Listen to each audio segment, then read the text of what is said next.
Evoland is an adventure RPG released on Steam in 2013, and you want to know if it's worth buying. I'm going to answer that question, but to do that, we'll have to look at some pretty important factors. You start off as an unnamed character in a strange world. You quickly progress and learn that you're a Dragon Knight, one of the few people left in the world of Evolandia that can defend it. With that little bit of information and forced humor, you keep doing what adventurers do best, slash mindlessly at enemies and bushes.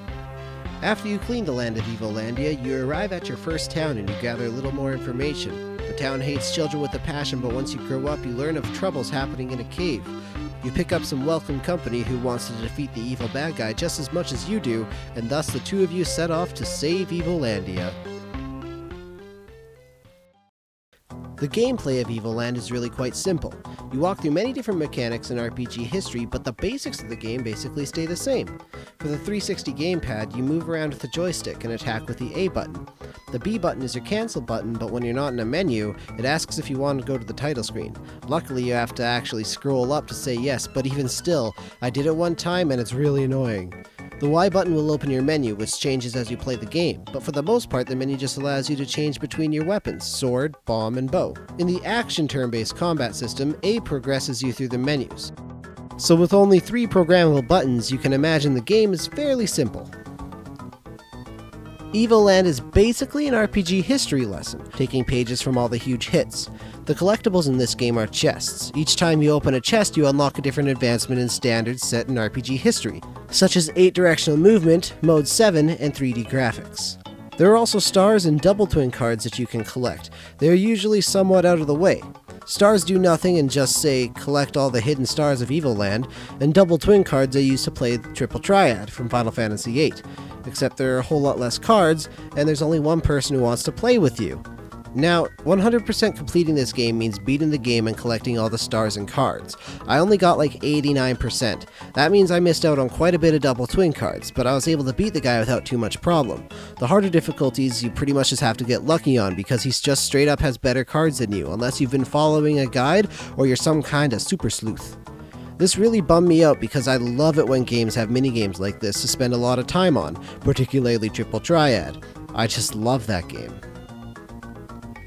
Other than walking around and slashing things, either in a top-down hack-and-slash perspective or in a turn-based style, the rest of the game is essentially puzzles in either movement, or button pressing, or navigating through a swarm of NPCs to find out who gives you the bombs. Oh my god, this part took me a long time to do. Evoland is filled with shoutouts to other games. That's the point. Like I said, Double Twin is like Triple Triad from Final Fantasy VIII, and at the end of the game you get an airship, which is a standard set in JRPGs such as Final Fantasy or Tales of Symphonia. The game starts off as a Zelda clone, and your name, as default, is Clink. The female company you meet is named Karis, like Eris. The main antagonist is named Zephyros, like Sephiroth, both from Final Fantasy VII. Maybe there is more of a connection there between the characters than just their names, but I don't know.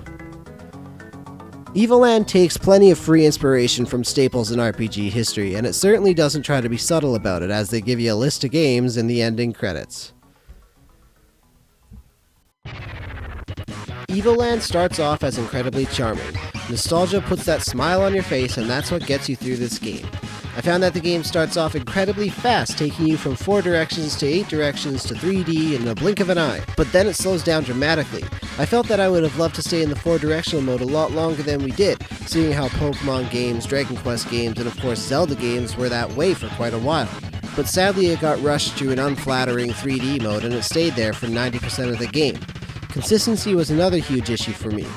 I felt like I had to unlock absolutely everything, like looting, but nope, that's just handed to you at some point without telling you, so you're forced to mash the A button on every surface because you think you're going to get some gliss or potentially a double twin card, but every time you press A, there's nothing there. You swing your sword, forcing you to stop. In games like Wolfenstein, this is okay because you don't stop moving, but here it just takes way too long. Another thing that takes way too long is the typical chest opening sequence you pick up. It makes it so that you go from happily bumping into the chest to open them, to having to open them from the front while an annoying animation plays out. But back to consistency. The game also sometimes just gives you stuff, like pre-rendered maps. For some reason, instead of putting a chest on the overmap at the town's entrance, it just gives it to you. The game also goes between top-down combat and turn-based combat a lot. I guess it's true to how RPGs develop, but it didn't seem intentional and disrupted the flow of the gameplay. That's not to say I didn't love the Diablo part of the game, but I did have a slight problem with not being able to change between my characters after I unlocked character selection. I also didn't like how I got both bombs and bow in the last 90% of the game. It could have been spread out better, making the bombs be usable in the mines where you can clearly see destroyable walls, but the game does try to make you come back to the areas and collect the rest of the stars and, now useless, cards by giving you an airship to fly over the world, taking out the turn-based element almost completely. The backtracking that they give you is mainly for achievement grabbers, but I really didn't feel like I had to 100% this game and I just went straight for the final boss. The last problem I'm going to talk about is the real lack of story. At no point does the game reference you to being a Dragon Knight after the first bit of text. After you find Karis, the rest seems to be about her, and then in the final battle you simply kill the boss and boom! End credits! You don't really get a final resolve, and no, the story doesn't change when you get 100%. After the admittedly difficult final boss, the game is over with no text to tell you saved the world.